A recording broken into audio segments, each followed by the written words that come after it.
جہاں پہ پشتون بلوچ اپنی سرزمین پہ رہ رہے ہیں، وہ سرزمین جو ہزاروں سال سے ان کی سرزمین رہی ہے. یہاں پہ میں بات کروں گا پشتون بیلٹ کی بھی.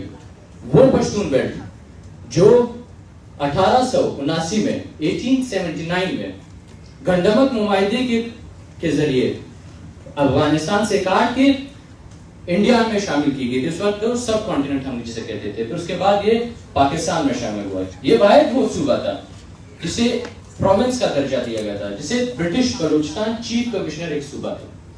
تو لہٰذا یہ ثابت ہوتا ہے کہ بلوچستان میں ہمارے ساتھ پشتون بھی ہیں اور بلوچ بھی ہیں. اب یہاں پہ بلوچستان کے مسائل پہ بات ہو رہی ہے کہ بلوچستان میں مسائل کیا ہیں. میں شاید یہ چیزیں اس طرح ایکسپلین نہ کر پاؤں ٹائم کی کمی کی وجہ سے، پر میں کوشش کروں گا کہ میں اس مسائل پہ بات کروں. ہمارے پاس 3 مسئلے ہیں وہاں پہ. پہلا مسئلہ ہمارے پاس یہ ہے کہ وہاں پہ ریلیجس ایکسپلائٹیشن ہو رہی ہے. دوسرا ہمارے ساتھ ہے سیکٹیرین وائلنس ہے. تیسرا مسئلہ ہمارے پاس یہ ہے کہ ایتھنک ٹینشنز ہے وہاں پہ. کیونکہ یہ کانفرنس زیادہ تر اسپیکرز نے ایتھنک ٹینشن پہ زیادہ فوکس کیا ہے، تو میں شروع کروں گا ایتھنک ٹینشن سے. دیکھیں، جب ایک قوم ہوتی ہے جیسے کہ پشتون بلوچ بلوچستان میں رہ رہے ہیں، تو قوم کی اپنی ایک پہچان ہوتی ہے. وہ ایک ٹیریٹری آکوپائی کرتے ہیں، لینگویج ہے ان کے اپنے کلچرز ہیں، آرٹ ہے، ان کے اپنے لیڈرز ہیں، ان کے اپنے ہیروز ہیں، ان کی اپنی ہسٹری ہے. اسی طرح بلوچستان میں بلوچوں کی بھی ایک ہزاروں سال کی ایک تاریخ ہے. اسی طرح پشتونوں کی اپنی ایک تاریخ ہے. اگر ہم اب بلوچستان میں بات کریں، جو ایتھنک گروپس ہیں ان کے اپنے ایک ڈیمانڈز ہیں جو پیورلی پولیٹیکل ڈیمانڈز ہیں، which includes self governance، حق حکمیت، اٹانومی، خود مختاری، پاور، اسی طرح ایکسیس ٹو ریسورسز، اپنے وسائل پہ اختیار، حق ملکیت، اسی طرح respect to the groups identity and culture. آپ کو اس گروپ کے جو ان کی آئیڈینٹی ہے، ان کی تشخص ہے، ان کے کلچر کو احترام دینا ہوگا. مائنورٹی رائٹس، کیونکہ پاکستان میں ہم نے دیکھا ہے کہ ایک جو گروپ ہے، یا میں کہہ سکتا ہوں کہ ایک قوم ہے، وہ خود کو باقی قوموں سے بالادست سمجھتی ہے. آگے اس پہ بھی ہم بات کریں گے. دوسرے سائڈ پہ اگر ہم بات کریں، جو رفٹ ہماری بن رہی ہے، جو ایک ٹینشن بن رہی ہے، وہ یہ ہے کہ ایک ایلیٹ کلاس ہے، یا پھر میں کہوں ریاست ہے، وہ چاہتی ہے کہ وہ بلوچستان میں اپنا پاور قائم رکھے. وہاں پہ وہ چاہتے ہیں کہ ہمیں ایکسیس مل سکے، access to the resources and territory. کیونکہ جو جیو پولیٹیکل یا جو ہم کہہ سکتے ہیں جیو اسٹریٹجک لوکیشن ہے بلوچستان کی، وہ بہت امپورٹنٹ ہے. اس کو آپ اگنور نہیں کر سکتے، اس وجہ سے ہم نہیں کر سکتے.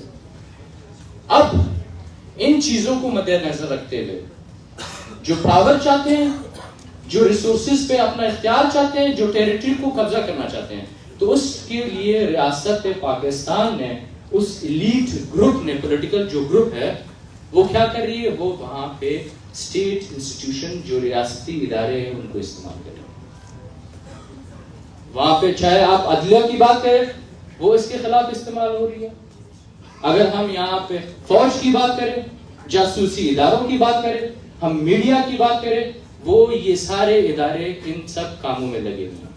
اس کے ساتھ ساتھ ریاست پاکستان چاہتی ہے کہ وہاں پہ اسٹیٹ اسپانسرڈ ٹیررزم، ایسے واقعات ہوئے ہیں جہاں پہ ہمارے پاس ایویڈنسز ہیں جس میں اسٹیٹ انوالوڈ ہے.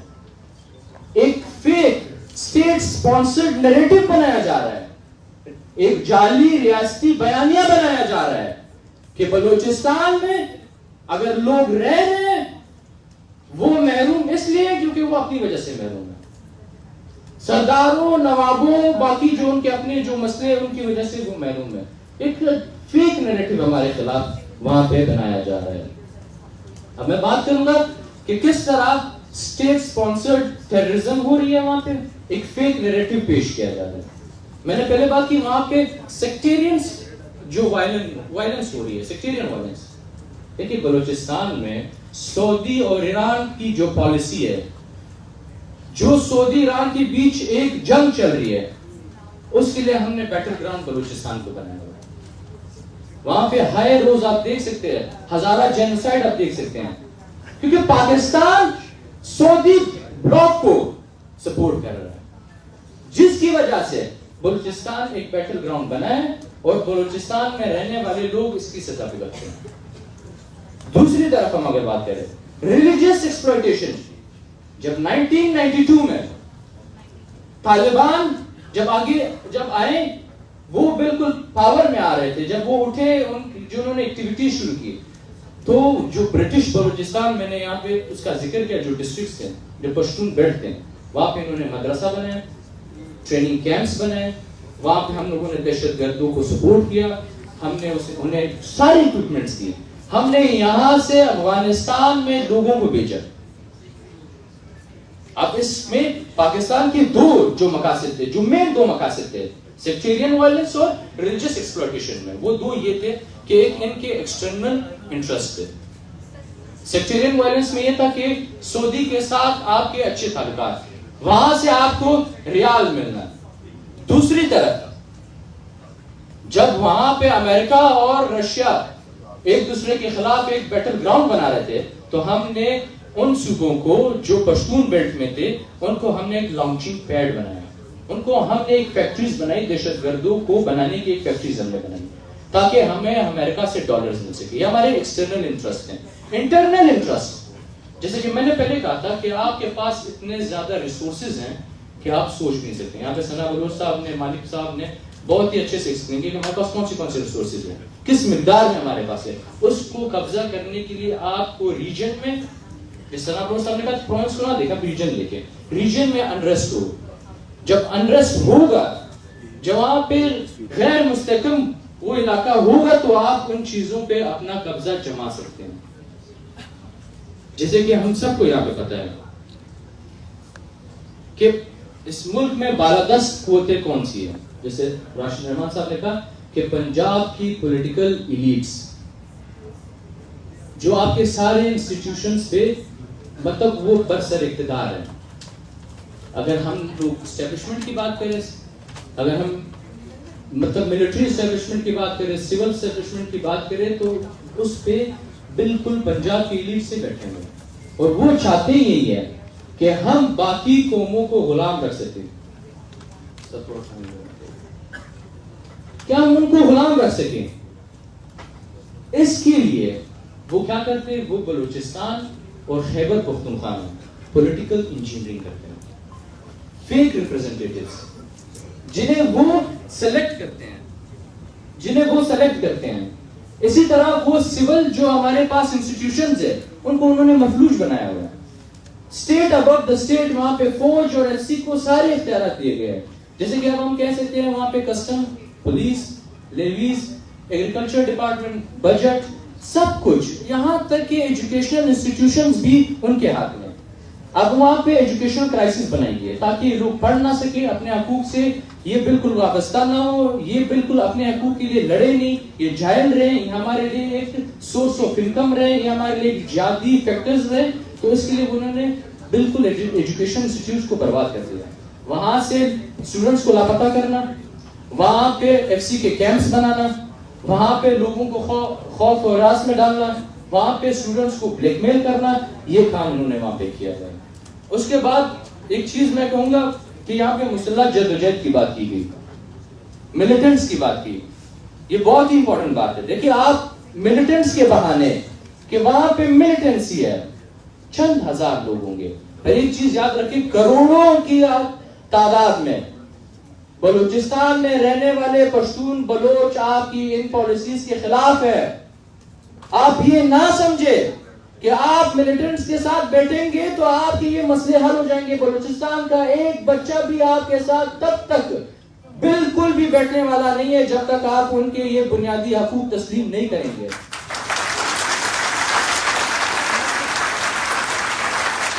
میں معذرت کے ساتھ کہنا چاہتا ہوں، یہاں پہ کسی پولیٹیکل پارٹی کو، یہاں پہ کسی بھی پولیٹیکل فورس کو، یہاں پہ کسی بھی ٹرائبل سسٹم میں اگر آپ کے سردار خان نواب کے پاس یہ اختیار قطعی نہیں ہے کہ وہ بلوچستان کا فیصلہ کر سکے. آپ کو لگتا ہے کہ ہم ان کو پولیٹیکل پارٹیز کو ہم برسر اقتدار لا کے ان کو مطلب بلینز آف ڈالرز دے دیں گے, مطلب روپے دے دیں گے, 600 ارب, 1000 ارب, 2000. آپ اگر ہمیں 10,000 ارب بھی دیں گے ہم غلامی قبول نہیں کریں گے. ہم ان پولیٹیکل پارٹیز کو, ان پولیٹیکل لیڈرز کو ایک سیکنڈ کے لیے بھی نہیں مانیں گے جو ہمارے حقوق پہ سودا بازی کرے گا. ان میں سے ایک چیز بھی سودا بازی ہم کبھی بھی نہیں مانیں گے. دو مین امپورٹنٹ چیزیں, اس کے بعد میں بالکل اجازت چاہوں گا صرف دو. ایک یہ ہے کہ اسٹیٹ وہاں پہ دو چیزیں بھی کر رہی ہے, جیسے کہ بلوچ پشتون ہے, وہاں پہ قبلہ پرستی, مطلب جو بلوچ کے قبیلے ہیں ان کو لڑانے میں سب سے مین رول کس کا ہے؟ اسٹیٹ کا.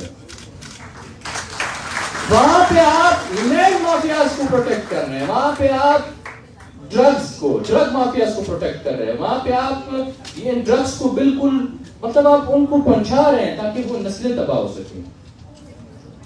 اس میں اسٹیٹ کا ہے. دوسری بات یہ ہے کہ اسٹیٹ ایک چیز پہ لگی ہوئی ہے جب سے یہ مطلب یہ پاکستان بنا ہے, پشتون بلوچ کانفلکٹ. دیکھیے آپ, یہ اسٹیٹ چاہتا ہے کہ اگر ہمیں اپنا کام آسان کرنا ہے تو ہمیں پشتون بلوچوں کو لڑانا چاہیے. جب وہ دست و گریبان ہوں گے تب ان کے لیے آسان ہوگا, کیونکہ وہ پھر اپنے بنیادی حقوق سے دستبردار ہو جائیں گے, وہ ایک دوسرے کے خلاف لڑیں گے. ہم ریاست سے کہنا چاہتے ہیں کہ آپ ایک قوم کو دوسرے قوم کے حقوق پہ نہ پالیں. جیسے کہ عمران خان صاحب کی حکومت میں 600 بلین صدرن بلوچستان کے لیے, جو ساؤتھ میں جو پروونس جو ڈسٹرکٹس ہیں ان کو 600 ارب روپے آپ نے دیا. ہمیں اس چیز سے کوئی مسئلہ نہیں ہے, اب 6000 ارب دیں, پر آپ 6000 ارب پھر آ کے پشتون بیلٹ کو بھی دیں. ہمیں اعتراض ان کے 600 ارب سے نہیں ہے, ہمیں اعتراض ہے ہمیں کیوں اگنور کیا جا رہا ہے.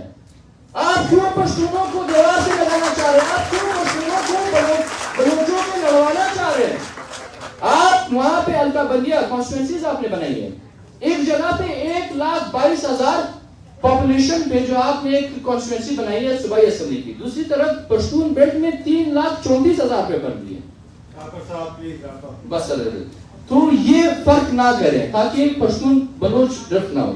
دوسری بات یہ کہ آپ سب کو پتا ہوگا کہ وزیرستان ایکس پاٹا اور سوات وغیرہ میں ملیٹنٹس آ رہے ہیں, دہشت گرد آ رہے ہیں, ان کے خلاف عوام نکلی ہے. عوام چاہتے ہیں کہ ہم دہشت گردی اب اس کے بعد اپنے علاقوں میں نہیں چھوڑیں گے.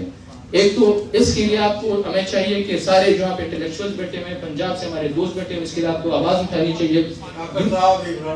دوسری بات یہ ہے کہ پنجاب یونیورسٹی میں ہمیشہ جب سے میں لاہور آیا ہوں 2012 میں دیکھتا آیا ہوں کہ بلوچستان میں جو ہمارے اسٹوڈنٹس کے بلوچستان کے جو اسٹوڈنٹس ہیں ان کے ساتھ جو سلوک ہوتا ہے, پہلے انہیں مارا جاتا ہے, پھر ان کے خلاف فیک کیسز بنائے جاتے ہیں, پھر ان کو ایجنسیز کی کالز آتی ہیں, پھر ان کو پولیس اٹھاتی ہے. ابھی بھی ریاض خان کو اٹھایا گیا ہے, اس کو بار بار جوڈیشل ریمانڈ پہ بھیجا جا رہا ہے, اس کو پیش نہیں کر رہے ہیں.